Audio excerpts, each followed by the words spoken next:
Добре, сега продължаваме към вторият комплекс от плиометрични упражнения плюс упражнения за кор мускулатура. Заповядай. Така, сега вече упражненията стават малко по-сложни, след като сме заиграли и вработили с първите упражнения.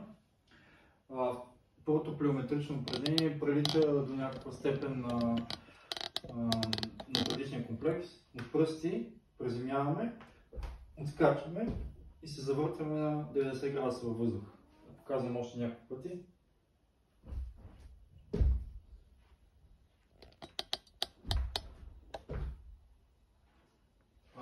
Тук целта е пак гоним стабилност и максимален отскок нагоре.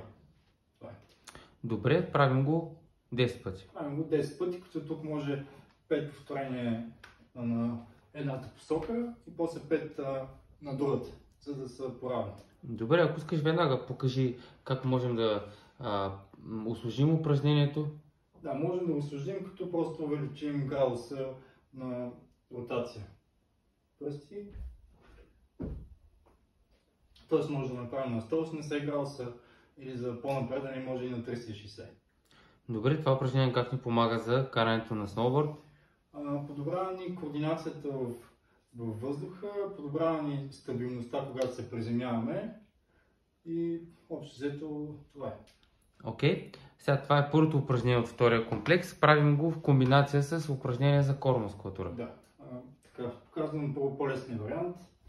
От страничен планк. Тук гоним права линия от коляното, таза и раменете. Тоест, това е правилното изпълнение. Въпросът е да не сме сгънати. Това е грешно.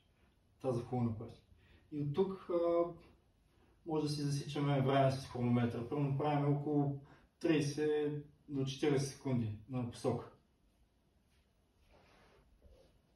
Като тук пак тренираме ядрото и увеличаваме нашата стабилност в областта на кръста.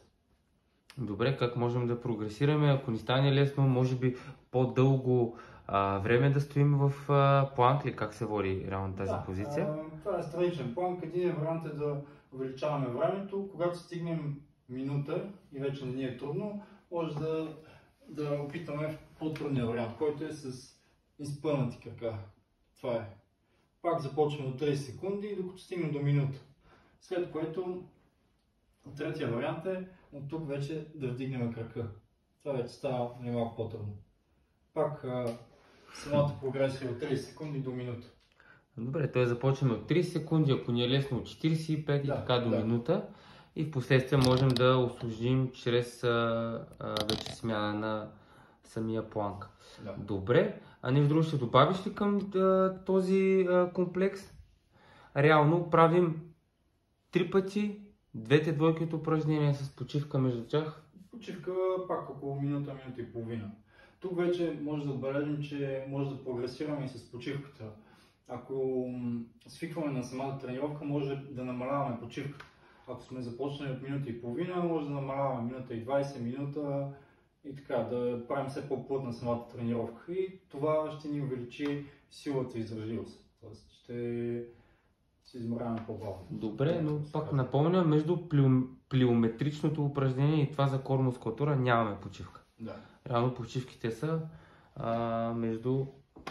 след всяка двойка упражнения. Да. Добре, благодаря ти.